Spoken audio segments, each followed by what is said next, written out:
On behalf of the great state of Illinois, crossroads of a nation, land of Lincoln, let me express my deepest gratitude for the privilege of addressing this convention. Tonight is a particular honor for me because, let's face it, my presence on this stage is pretty unlikely. My father was a foreign student, born and raised in a small village in Kenya. He grew up herding goats, went to school in a tin roof shack.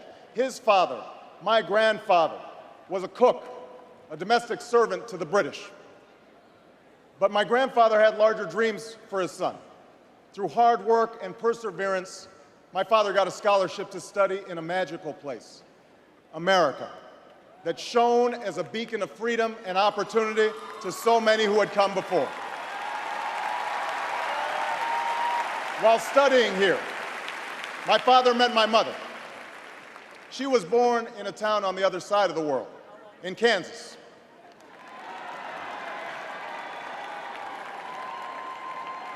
Her father worked on oil rigs and farms through most of the Depression. The day after Pearl Harbor, my grandfather signed up for duty, joined Patton's army, marched across Europe.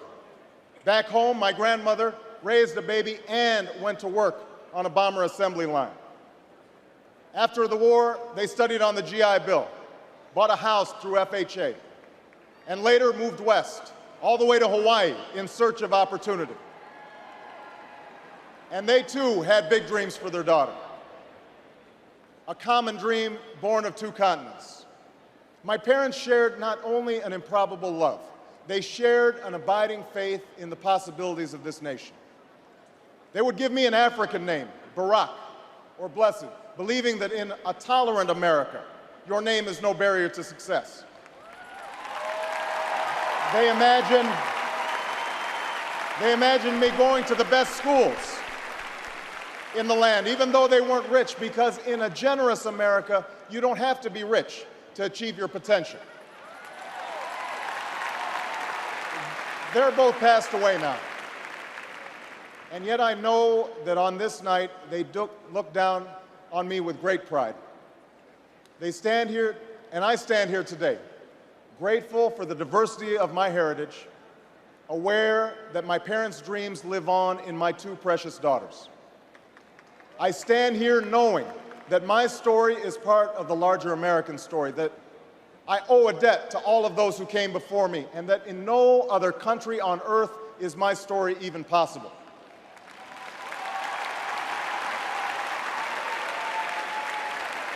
Tonight, we gather to affirm the greatness of our nation. Not because of the height of our skyscrapers, or the power of our military, or the size of our economy. Our pride is based on a very simple premise, summed up in a declaration made over 200 years ago. We hold these truths to be self-evident, that all men are created equal, that they are endowed by their Creator with certain inalienable rights, that among these are life, liberty, and the pursuit of happiness. That is the true genius of America. A faith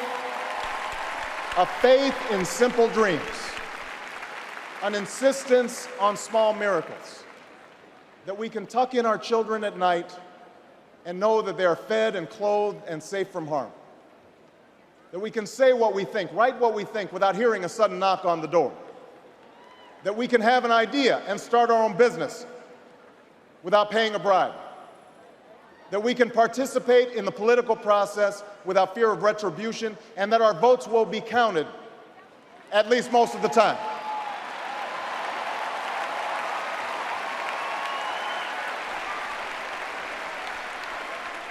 This year, in this election, we are called to reaffirm our values and our commitments, to hold them against a hard reality, and see how we're measuring up to the legacy of our forebears and the promise of future generations.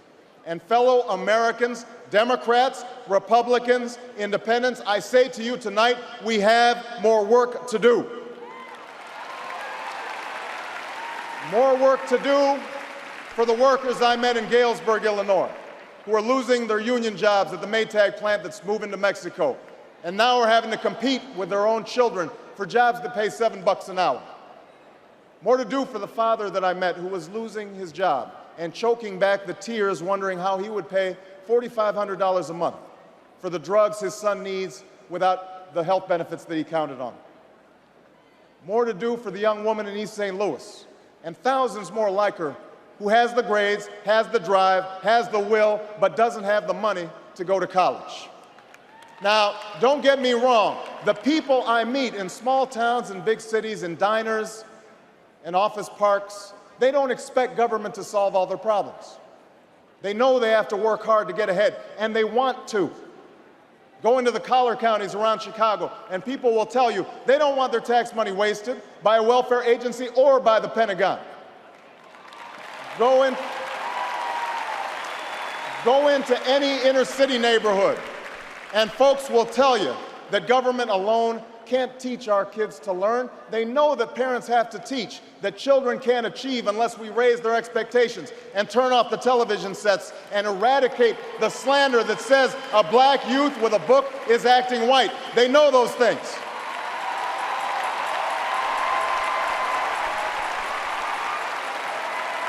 People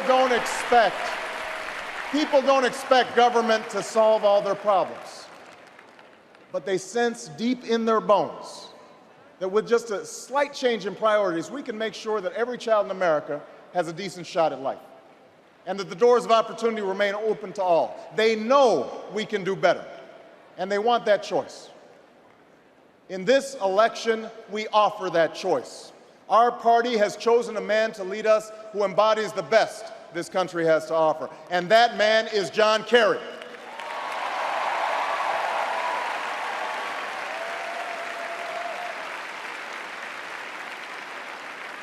John Kerry understands the ideals of community, faith, and service because they've defined his life. From his heroic service to Vietnam, to his years as a prosecutor and lieutenant governor, through 2 decades in the United States Senate, he's devoted himself to this country. Again and again, we've seen him make tough choices when easier ones were available. His values and his record affirm what is best in us. John Kerry believes in an America where hard work is rewarded.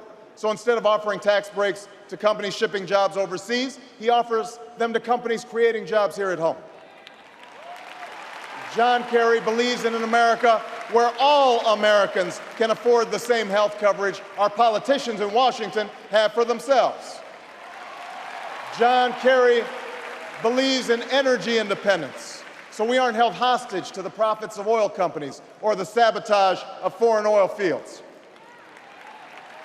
John Kerry believes in the constitutional freedoms that have made our country the envy of the world, and he will never sacrifice our basic liberties, nor use faith as a wedge to divide us.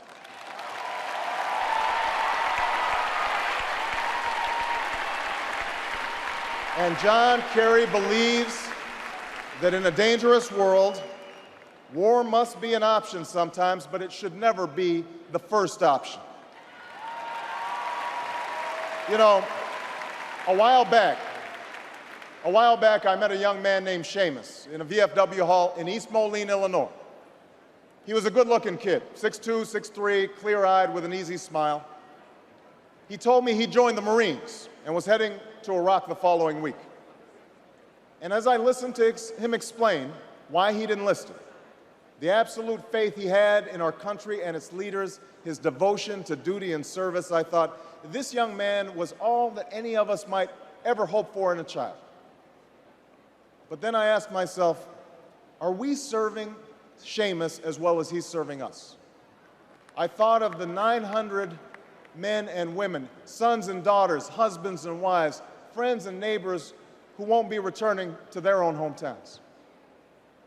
I thought of the families I'd met who were struggling to get by without a loved one's full income, or whose loved ones had returned with a limb missing or nerves shattered, but still lacked long-term health benefits because they were reservists. When we send our young men and women into harm's way, We have a solemn obligation not to fudge the numbers or shade the truth about why they're going, to care for their families while they're gone, to tend to the soldiers upon their return, and to never, ever go to war without enough troops to win the war, secure the peace, and earn the respect of the world.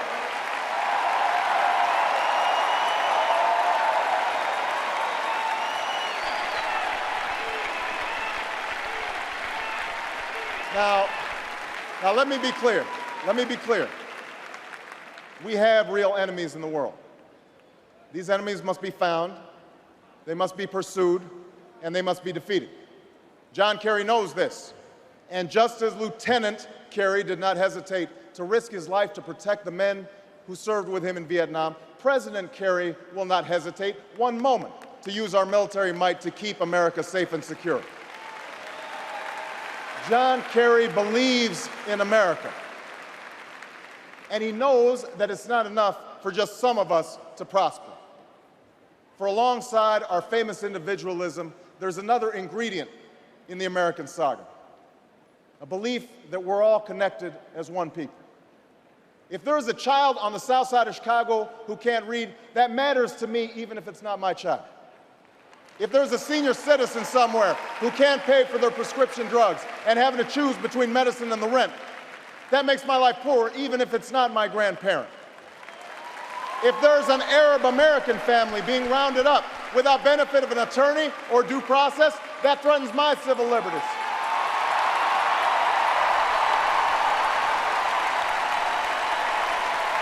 It is that fundamental belief. It is that fundamental belief, I am my brother's keeper, I am my sister's keeper, that makes this country work. It's what allows us to pursue our individual dreams and yet still come together as one American family. E pluribus unum, out of many, one. Now, even as we speak, there are those who are preparing to divide us. The spin masters, the negative ad peddlers, who embrace the politics of anything goes. Well, I say to them tonight, there is not a liberal America and a conservative America. There is the United States of America.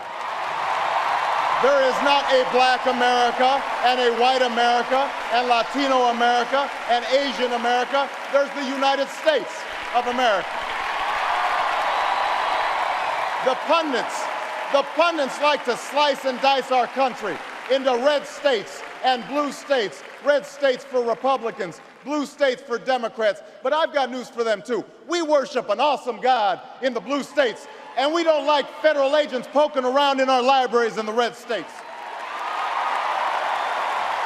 We coach Little League in the blue states, and yes, we've got some gay friends in the red states.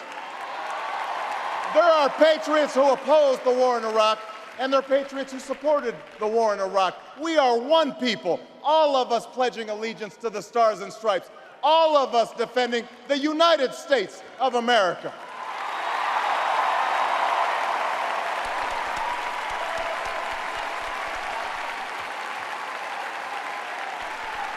In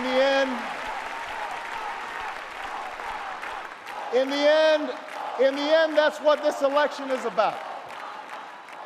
Do we participate in a politics of cynicism, or do we participate in a politics of hope? John Kerry calls on us to hope. John Edwards calls on us to hope. I'm not talking about blind optimism here, the almost willful ignorance that thinks unemployment will go away if we just don't think about it, or healthcare crisis will solve itself if we just ignore it. That's not what I'm talking about. I'm talking about something more substantial. It's the hope of slaves sitting around a fire singing freedom songs. The hope of immigrants setting out for distant shores. The hope of a young naval lieutenant bravely patrolling the Mekong Delta. The hope of a mill worker's son who dares to defy the odds. The hope of a skinny kid with a funny name who believes that America has a place for him too.